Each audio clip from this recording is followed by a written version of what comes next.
Now, you might be wondering, 50 plus books, really? Yup, we've done the heavy lifting so you don't have to. In this video, we'll reveal 10 mind-blowing money secrets that will change the way you think about finance. This money secret will turn your financial game upside down. 1. Create your own luck. Creating your own luck is something I've come to believe in more and more over time when it comes to achieving financial success in life. Often, what people call luck is actually the result of taking a lot of actions. The key here is that the more actions you take, the better your chances of getting lucky. People who take action tend to get luckier because they're essentially creating their own luck.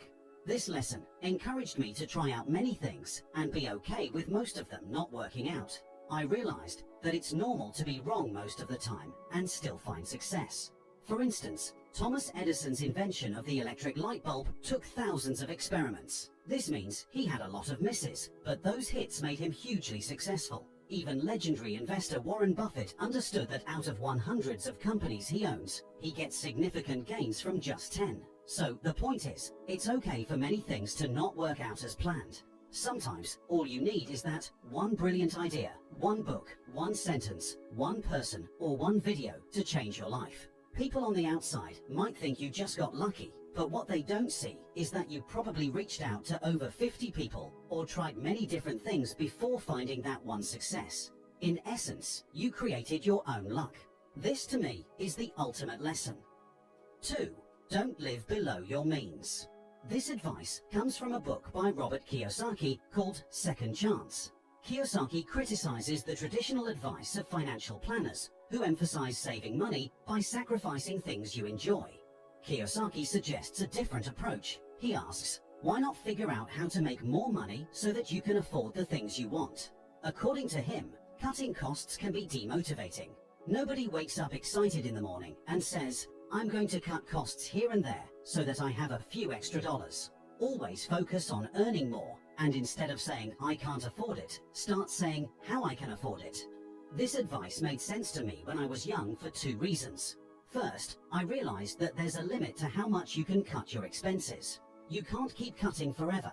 Second, I understood that my most valuable assets are my time and energy. I can spend my energy trying to save a little money, or I can use that energy to make a lot more money. The path to making more money starts with solving small personal problems, like gaining financial knowledge or building self-confidence. As you tackle these, you move on to bigger, more complex problems. Every time you solve a problem, you level up, and new challenges come your way. The more money problems you solve, the smarter you become, and the more money you make. On the flip side, if you ignore money problems and just focus on cutting expenses, you'll likely end up with less money over time. 3. Understand money rules before aiming to win. Many people hesitate to understand the rules of money because they believe money is complex. If you feel that way, don't blame yourself. There's a reason behind this confusion. You see, there's a lot of money stuff happening on Wall Street and in the financial world. They've intentionally made it seem super complicated and confusing. Think about it this way. Who benefits the most when you feel like you can't take control of your financial future?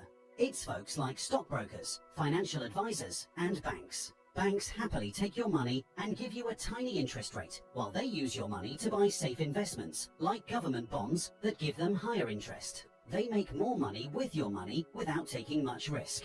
Sounds unfair, right? But it's not. They're just playing by the rules, and you can too, if you understand those rules better. Now, here's the key point. Understanding money isn't actually complicated. It's made to seem that way by those who benefit from your lack of knowledge. So, take a moment to let that sink in.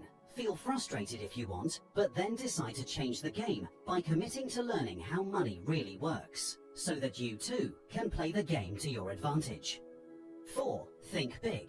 Thinking big is about setting ambitious goals that inspire and push you beyond your comfort zone. Think of people like Elon Musk, who wants to settle on Mars with SpaceX, or Steve Jobs, who changed the world with Apple's inventions. These folks show us how having big dreams can be powerful. Small thinkers only see what's right in front of them, while big thinkers see the possibilities that extend far beyond the current moment. Take, for instance, the look of an old house. A small thinker might appraise it at a mere $20,000, but a big thinker sees the untapped potential. envisioning a thorough renovation, interior upgrades, and a resale value of $80,000. The majority of people are reluctant to embrace expansive thinking, thus constraining their aspirations. But thinking big is just the beginning. It's like setting your GPS destination. Let's say you make $3,000 a month and you set a big goal to make $20,000. This goal will change how you behave. You'll read different books, watch different videos, and maybe say no to some things. Thinking big leads to doing big things, and that's how you achieve big results. Some people think the other way around. They say, give me $20,000 a month, and then I'll act like someone who makes that much. But it doesn't work that way. You have to become the person who earns $20,000 a month first. Only then will you start to see those big results. And you can't do this if you don't let yourself dream big. Many of us believe our jobs support our lives, but in reality, our jobs become our entire lives. We spend more than 35 to 40 years working and thinking about work, and the reason we work is to earn money.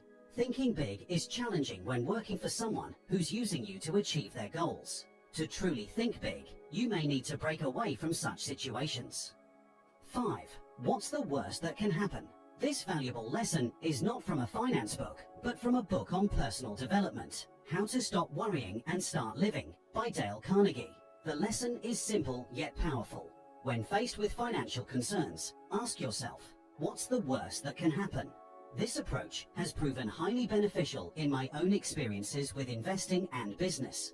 Think about it. Many of our worries are tied to money.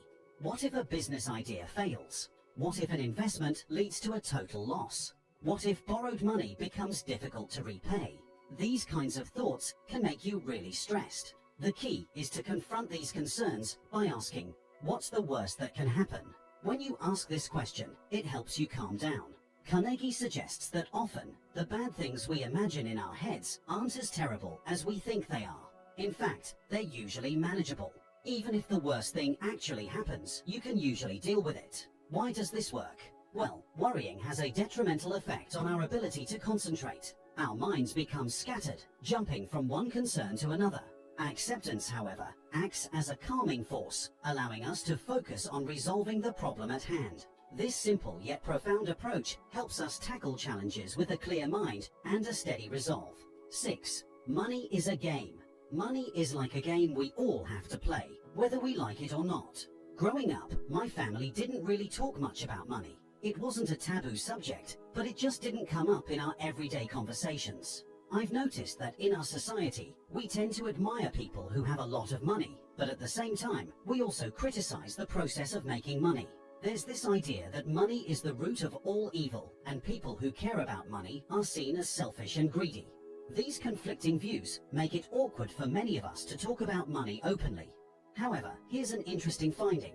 Those who are successful at making money see it as neither good nor bad. They understand that money is just a game. In reality, we all have to participate in this game because we need money to survive. The only choice we have is how we're going to play. People who grew up like I did sometimes choose a losing strategy. They might ignore the importance of money or complain that the game is rigged, using it as an excuse not to try. I'm not claiming that we all start with the same opportunities. Life isn't that fair. Some are dealt tough hands from the beginning, while others seem to get lucky breaks. Yet, what we can control is how well we play the cards we're given. Your success in the money game depends on how well you understand the rules and how effectively you execute your strategy. It's not about having an equal start. It's about making the best of what you have and playing smartly. That's the key to navigating the game of money. 7. The sunk cost fallacy. Imagine an individual named John who has been working in a well-paying but highly stressful and unsatisfying job for the past 5 years. He's also noticed that the company's values and culture do not align with his personal values and goals. But he continues to stay at the same job. He might think, I can't leave now. I've put too much time and effort into this job. Now, think about situations in your life where you're doing something you don't like. Maybe you're pursuing a career your parents wanted for you, like being a doctor, engineer, or lawyer. You're halfway through, and you realize it's not what you want. Still, you keep going. Or maybe you're stuck in a job you hate like John, or you're in a relationship that you know won't work out, yet you persist. The sunk cost fallacy is a trick our minds play. It's when we give too much importance to what we've already invested, be it time, effort, or money, and ignore what we might lose in the future. Instead of looking ahead, we get stuck in the past. This happens not just in a career or job, but in all aspects of our lives. Most people, when faced with this situation, do exactly what John did. They ignore the fact that changing his job is the right thing to do. This behavior is because of something called the sunk cost fallacy.